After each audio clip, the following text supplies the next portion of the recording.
Hey everyone, Hans here. Hope everyone's doing well. Today, I figured talking a little bit about the combination of children and processed sugar. Are any of you familiar with that? Because boy, do I have a story. In my community, I look after children once in a while.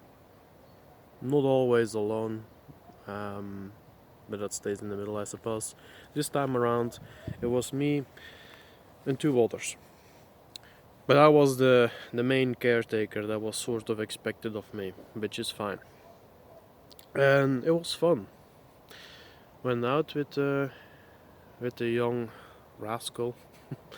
We went to the woods. We had a good time there, looking at the birds, the trees, and going on a bit of an adventure, if you will, trying to mm, trying to hop over ponds, etc., etc. Trying to figure out ways to get over it. You know, exercising their mind, teach them a bit of creativity. How can you deal, even if the realization is just there are always multiple solutions to a singular problem? That is something very important to give to your children, if you ask me. Okay, so what happened then? I returned, and the other caretaker decided to give, or one of the others decided to give the little child sugar, processed sugar, candy, and chocolate too. Both of it, not at once, but throughout the day. So what basically happened? What was a well-behaved child one moment was basically an in-house tornado the next. Some cutlery got damaged, the paint of a wall basically got scratched right off. The one of the dogs got well, I wouldn't say beaten, but definitely wasn't spared either.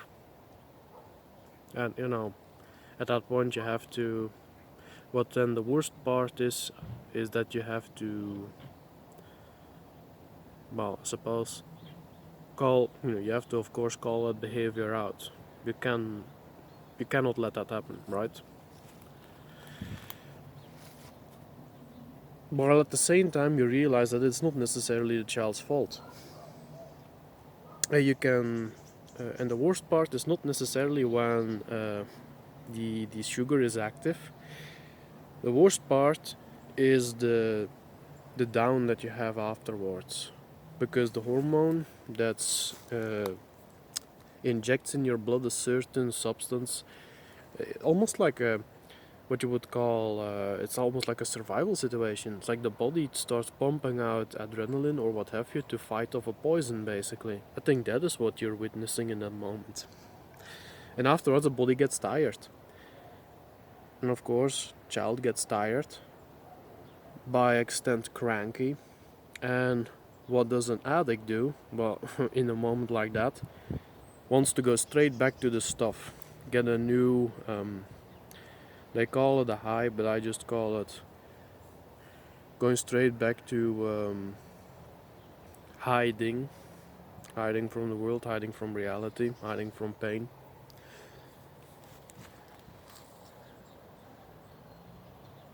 And as a consequence, well, becomes cranky when nothing is given, and then the true drama happens, or tends to start. The crying out, just being all around grumpy, doesn't want to do anything anymore, etc., etc., etc. Now, why do I bring this up? It's because how many households out there do believe that this is how children just are? They do believe that children just have to be these destructive little elements in their house, because that is supposedly what children just do. Now, there is of course a thing to be said for temper, but most children are at heart very sweet natured. You might say cruel, but honesty is cruel to those who can't handle it, right? Even if the truth is unpleasant. But that is actually really something for another video altogether. Anyways, coming back to that, the how shall one put it? The poison that this child was ingested with, or the poison that children on a regular basis get ingested with, candy, right? The big one, meant for children. And that speaks a lot about those who target children with this filth.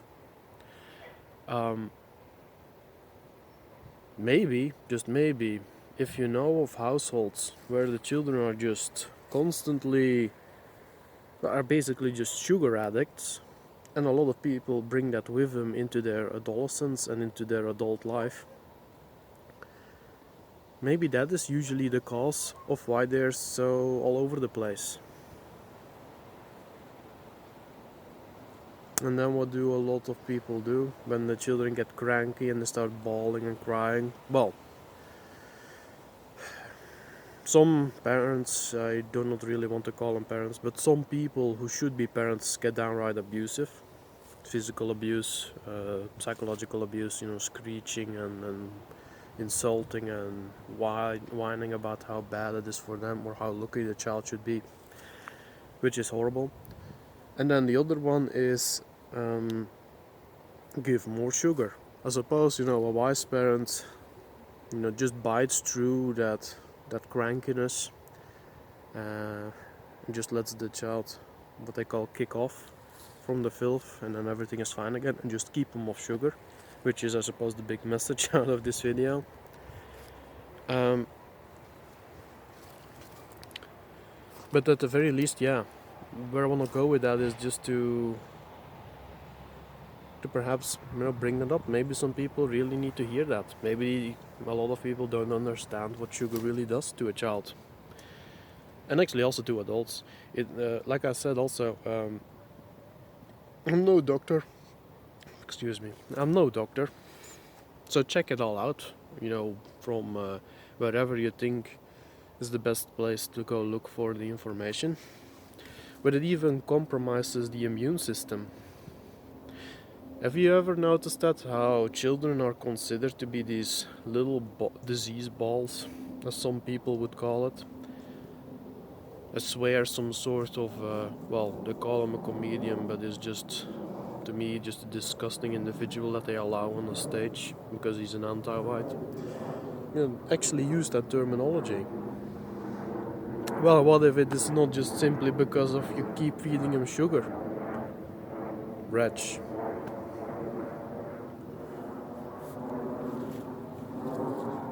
Everyone can get ill once in a while, but from what I understand, from what I have been given, it actually contributes to a lot of disease.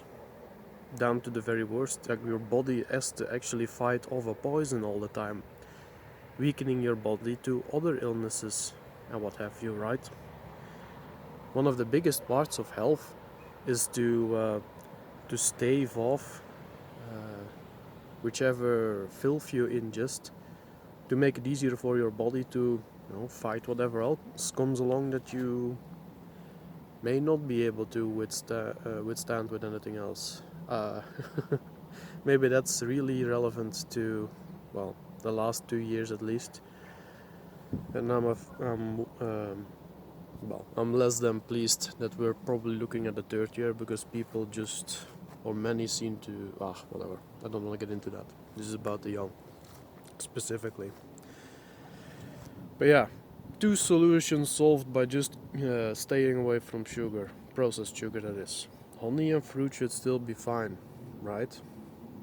I suppose, some people might be allergic to certain fruits or whatever, by which that point, actually are they then allergic also because their immune system is compromised? Maybe they're not allergic, maybe their body just is busy sending energy somewhere else to fight off whatever is being ingested, and doesn't have time for more. Maybe just the digestive system itself becomes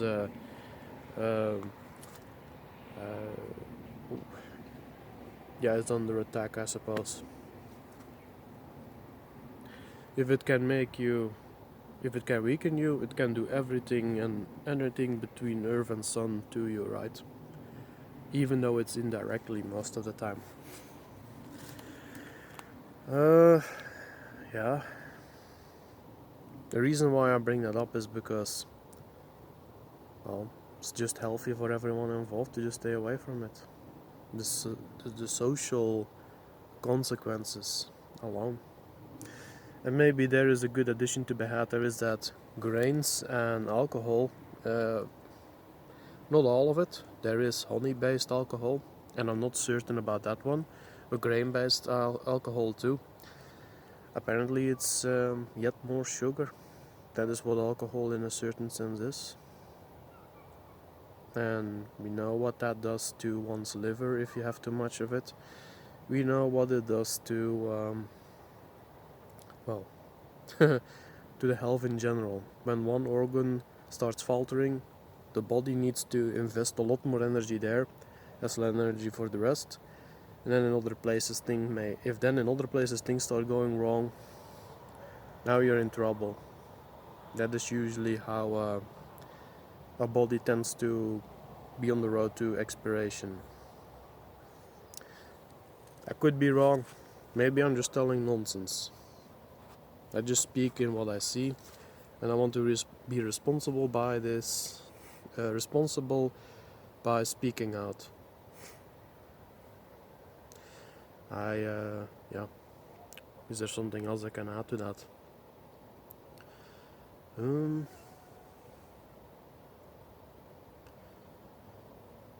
Some might actually say that they are going to keep feeding it to their young, gonna keep eating sugar themselves. Fine, but then have the decency to also keep the the self-induced problems to yourself. There are these types, they will outright refuse to give up their addiction, and be even have a so-called pride in it, and then promptly continue to complain about the the ill consequences of said addiction, whichever it may be. Actually, it's not only processed sugar.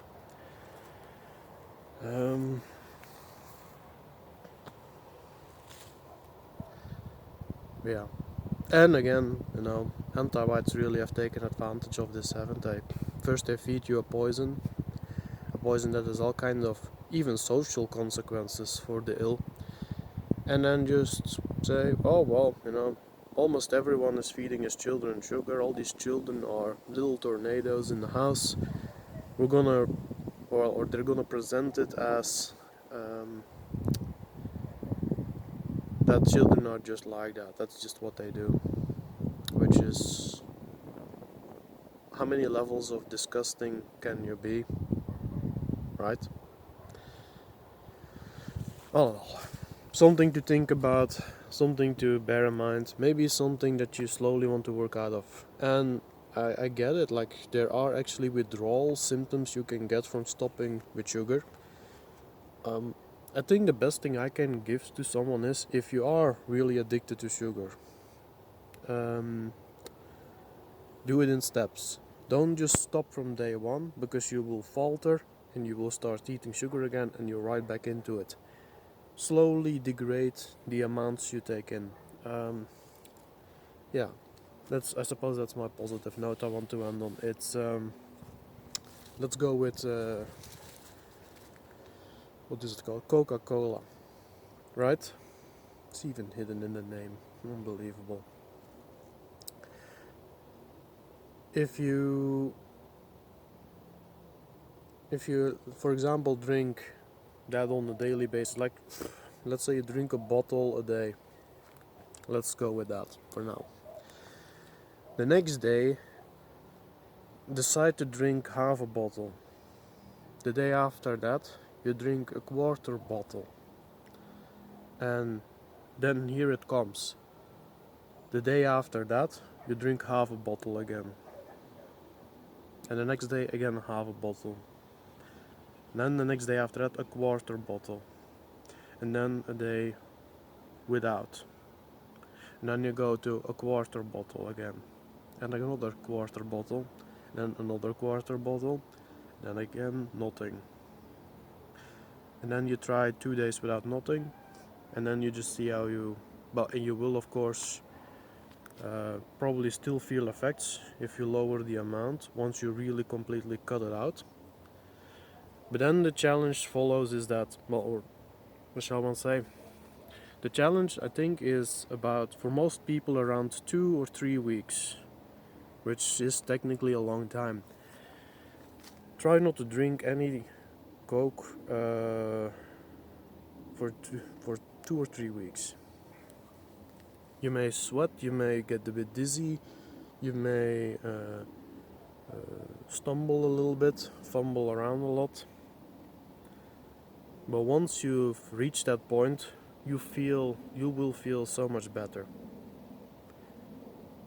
The fumbling and stumbling and all of that, I think, is just the body. There is that craving, that is part of it.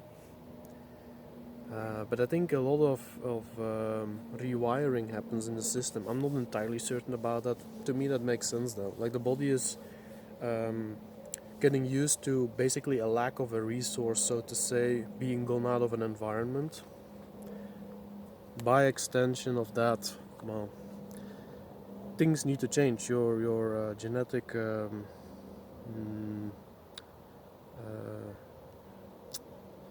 you know what? That is a word I need to find. Something about, your body just changes to go through life without any of that filth. And let's say that you fail, if you will. That is what a lot of people would say, right? It's like you are 2 weeks in, and then like that next Monday you just can't take it. You have to drink Coke. Please, a quarter. Have done that quarter. And don't say to yourself that you failed and that it's now over and it all was for naught. No.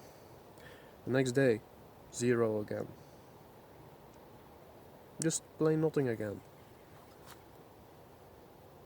And then again, another day of nothing. And another day of nothing. Maybe another quarter, none. And then again, nothing. Until, again, you're going straight back for those 3 weeks. And then you should be good. I know that this technique works for a lot of people. It's not the immediate stop. That some people are just capable of doing that, and all power to them for being that resilient. For those, however, who need that time, which is most, take the time. There's something else I can add to that. Well, let's say that, and at some point you won't even realize. That's actually when you've won, when you don't even realize it anymore. When you're not busy with it, and you shouldn't be. You shouldn't be thinking about how long you've been at it. You should be going back to your life before you ever got into sugar. Processed sugar. There's maybe one more point I can add to that.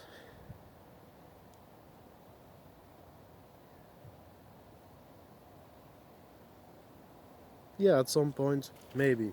Let's say after half a year or something like that. You get that urge again. You see someone drinking and you think to yourself, oh, I used to drink that, maybe I should try it too.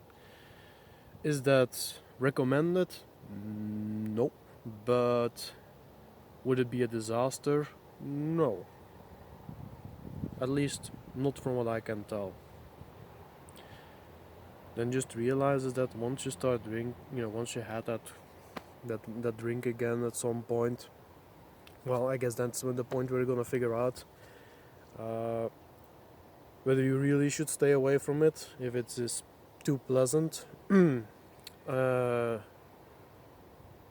But for most of us, again, I believe it's going to be along the lines of you won't be able to believe that you ever drank it. I've had someone say as much to me as that it felt like their mouth was on fire. On fire with all of that sugar. I had to actually spit it out again. or someone else who drank it and they just felt lethargic, I think, just felt sick, and just immediately had enough for the rest of a lifetime. Maybe even, and with children, I cannot say what is the best move there. I guess slowly get them out of it, or just do that hard cut. I mean, I think for children it's pretty okay to do the hard cut from what I have seen. They may ask for it time and again, but just give them something else. Just my alternative is giving them fruit if they ask candy. And this is the big one. This is the big move I make. For example, just water and squeeze a lemon out in it. Add a bit of honey if you want to. But that is how I got a young child out of it. You fill 2 cups, both with water. You squeeze half a lemon out in each, or whatever the amount is, and you drink the exact same thing that you are gonna ask the child to drink. And you say, "Oh, that's good. That's better than lemonade or whatever." And then they're gonna be curious and they're gonna try it out. And at first it's gonna be faces and this and that. But then you encourage them, it's like, "Come on, another one. Have another sip. You're gonna enjoy it." And well, at least for me that works. So there's that. Yeah, what can one say? And eat your meat, your fish, your eggs, your vegetables, and your fruits. And I think we should be fine. And try to focus on what our ancestors might have had.